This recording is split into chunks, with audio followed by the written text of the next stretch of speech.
여러분 안녕하십니까, 강시현 변호사입니다. 권성동이 물러나면서 원내대표 선출을 16일 날 하기로 했습니다. 그러니까 원내대표 누가 될 것인가, 또 뭐 지금 나경원 얘기도 나오고 여러 사람 얘기가 나옵니다만은 원내대표도 중요하고요.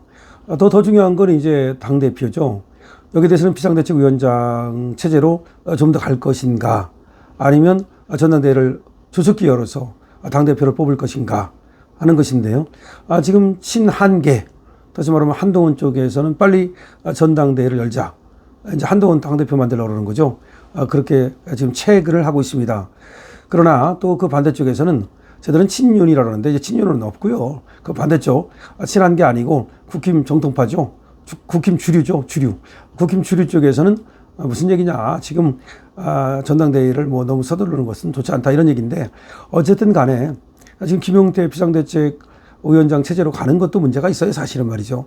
김용태의 어떤 나이라든가 경력이라든가 또 초선이라든가 여러 가지 보면, 김문수 대선 후보가 있을 때야 김문수 대선 후보의 어떤 보좌 역할을 하는 거니까 김용태 비상대책위원장도 말이 됐지만, 우리 김문수 후보가 지금 당을 지금 대선 후보가 이제 아니잖아요. 그런 상태에서는 김용태로 가는 것도 약간은 좀 어려움이 있죠. 하여튼 어쨌든 간에 이제 그렇게 되면 전당대회가 열리긴 열리게 될 텐데, 조금 늦게 열리느냐 빨리 열리느냐, 그 차이죠. 그럼 누가 해야 되느냐, 이거예요. 근데 지금 국힘을 추스리고 국힘을 맡아서 이재명 세력과 맞서 싸울 수 있는 사람은 김문수가 유일합니다. 아무리 생각해봐도 김문수 밖에는 없어요. 이정현 전 의원 같은 경우도, 이정현은 사실은 한덕수 쪽에 서 있었잖아요. 그럼에도 불구하고 김문수로 가야 된다라고 이제 김문수를 적극 옹호하고 있거든요. 나경원 의원 같은 경우도 이번에 김문수 옆에서 이제 보면서 김문수에 대한 존경심을 이제 갖게 됐다는 것인데요. 어쨌든 간에 많은 사람들이 김문수 후보를 이번에 새로 발견하고, 김문수 후보가 정말로 보석이구나 라는 것을 이제 확실하게 알게 된 겁니다. 존경심을 품게 된 거죠. 원래 정치는 두 가지로 하는 거예요. 하나는 존경을 받거나 또 하나는 공포를 심어주거나, 두 가지인데, 민주주의에서는 존경을 받아야죠. 근데 이재명은 존경을 못 받는데 지금 대통령이 된 아주 이례적인 거예요. 이상한 거예요. 그러니까 정상적인 어떤 그런 상황이라면 안 되는 건데, 이 나라가 지금 비정상적인 상황이 됐기 때문에 그런 일이 벌어진 겁니다. 그럼 이 나라를 정상화시키면, 그러면 이재명 같은 사람은 당연히 도태돼요. 지금 비정상적인, 뭔가 이상하니까 이상한 사람이 그런 어떤 역할을 맡을 수 있는 거예요.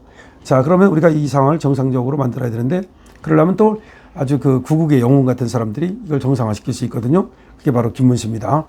자, 그래서 저는 아까도 동영상에서 말씀을 드렸습니다만, 김문수를 이제 김문수 전 후보 이렇게 안 부르고 김문수 선생님이라고 부르겠습니다. 여기서 선생님이라는 뜻은 우리 민족의 스승, 우리 국민의 스승, 우리 그 지금 정치적 지도자, 그리고 우리 정치 지도자라는 뜻입니다. 그러니까 무슨 강사, 선생, 그런 게 아니고요. 그런 분들도 선생님이지만, 학교 선생님은 선생님이고, 그거하고는 다르다는 얘기입니다.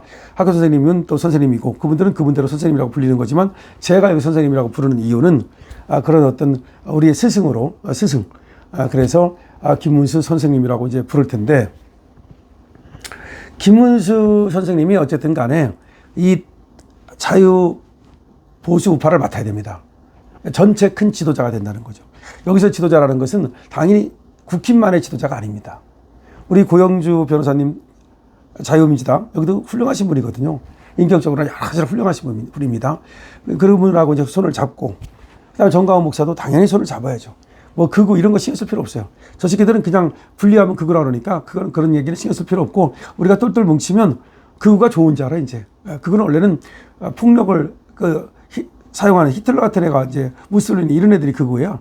근데 우리는 극우도 아니지만, 쟤들이 극우라고 부르면 냅둬. 그래? 그래? 니들 극우라고 부르면, 극우가 그 사탕이야? 좋은 거야? 이렇게 하면 됩니다. 물론 저놈들이 이제 극우라고 불렀다가 지금 소송당해가지고 이제 앞으로는 못해요. 방송 같은 데서는 그렇게 못합니다. 그러면 소송당해가지고 전부 다 이제 그렇게 부를 때마다 지금 돈 물어내야 되고, 그렇게 되니까. 어쨌든 간에 우리는 이제 김문수 우리 선생님과 함께 가야 되는데, 여기서 암덩어리를 제거해야 돼요. 일단은 이 범보수 자유우파의 암덩어리를 제거해야만, 그래야 우리가 건강하게 이 국힘을 다시 이렇게 세울 수가 있어요. 암덩어리가 누구냐? 한동훈입니다. 한동훈과 한동훈계. 그러니까 이준석도 암덩어리인데, 그 새끼는 저 밖에 있으니까 우리하고 상관없으니까 신경 쓸 거 없고, 한동훈이 요거를 제거해야 된다. 요거를 갖다가 도려내야 된다. 이겁니다. 근데 이것들이 지금 한 20여 명 가까이 되잖아요. 그것도 세력이라고 그걸 이용해 가지고서 아직 이번에도 말이죠. 3특검법에 이것들이 찬성 던졌잖아요. 이것들 있잖아. 한지아 이것들. 조경태. 조경태는 어떻게 또 그 한동훈 밑에 가가지고 시다발이 하는지 몰라. 이 새끼들 진짜 이해가 안 가요. 이게 뭐 5선인가 몇 선인가 뭐 6선인가 뭐 했다는데 한때는 또 이준석계가 돼가지고 이준석 시다발이 하다가 이준석 나가니까 한동훈 시다발이 하다가 아이고야 정말 어떻게 저렇게 살고 싶을까? 그리고 앞으로죠. 이 우리 국힘당에는요. 판사 출신 같은 것들 있잖아요. 받으면 안 돼요. 판사 중에서 받을 사람 지견 판사 하나밖에 없어. 받는다면. 그 어중이 떠중이 그 판사니 뭐 검사니 이런 거 받으면 안 돼요. 민주당에는요. 보세요. 민주당이 왜 저렇게 강한지 알아요? 대중정당으로 가야 되는 거예요. 이 국힘당은 귀족정당처럼 돼버렸어. 그래가지고 무슨 낙하산 내려가지고 판검사 한 사람 뭐 한 사람 뭐 한 사람 개떡 같은 소리 하고 있네. 그렇게 갖고는 안 되는 거예요. 민주당, 아니, 서울대학교 나와가지고 대통령 됐습니까? 중앙대 나와도 대통령 되죠? 경희대 나와서 대통령 되죠? 걔들은요, 민주당에 충성만 하면은 어디를 나왔든 뭐 중학교를 나오면 어떻고, 그 다음에 무슨 필요 없어. 충성이 첫 번째로 보는 거야. 그래서 민주당이 저렇게 지금 강한 거예요. 그러니까 민주당을 위해서 얼마나 충성했는가? 그렇잖아요. 그건 맞잖아요. 대걸레질을 했는가, 민주당을 위해서. 우리도 국힘당도 당직자들, 정말 몇십 년씩 당을 위해서 노력한 사람들, 그리고 정말로 국힘을 위해서 헌신한 사람들, 그리고 헌신할 만한 사람들, 배신 때리지 않을 만한 사람들, 이런 사람들 뽑아야 되는 거예요. 사회 각계각층에서 존경받는 사람들, 그리고 사회 각계각층에서 깨끗하게 자기 전문적인 어떤 영역을 구축해온 사람들, 법조인을 뽑아도 변호사를 뽑아야 되는 거예요. 물론 판검사를 해서 무조건 안 된다는 게 아니에요. 그 중에서도 훌륭한 사람들, 지견 판사 같은 사람들 예를 들어서 뽑을 수 있죠. 근데 그거를 최소화시켜야 돼요. 이 낙하산을 자꾸 하니까 안 되는 거예요. 윤석열 대통령이 뭐 잘한 거 많지만, 외교 같은 거 잘한 거 많지만, 제가 참 안타까운 것이 뭐냐면, 윤석열 대통령 본인도 말이죠. 밑에서 올라간 거잖아요. 낙하산으로 물론 뭐 됐다고도 말할 수 있지만, 그건 검찰총장까지가 뭐 어느 정도 그 도움을 받은 것 뿐이지 꼭 낙하산도 아니야. 그냥 우리 국민이 이렇게 세워가지고 대통령 된 거예요. 우리 당원과 국민이 우리 윤석열 대통령을 대통령 만든 거지. 그런데도 불구하고 그렇다면은 한동훈 같은 애를 낙하산 시켰으면 안 되는 거예요. 왜 낙하산을 하느냐고.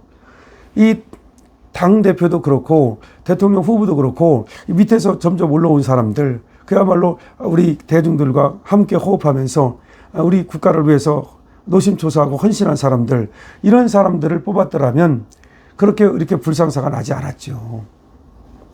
그래서 한동훈은 낙하산이에요. 이거야말로 완전히 그냥 낙하산이야. 지가 뭔데 비상대책위원장이고, 지가 뭔데 법무장관이야. 예를 들어서 보세요. 법무장관도 그 국힘당에 열심히 일했다든지, 내지는 윤석열 대통령을 대통령 만들기 위해서 헌신했다든지 그러면 줄 수는 있어요.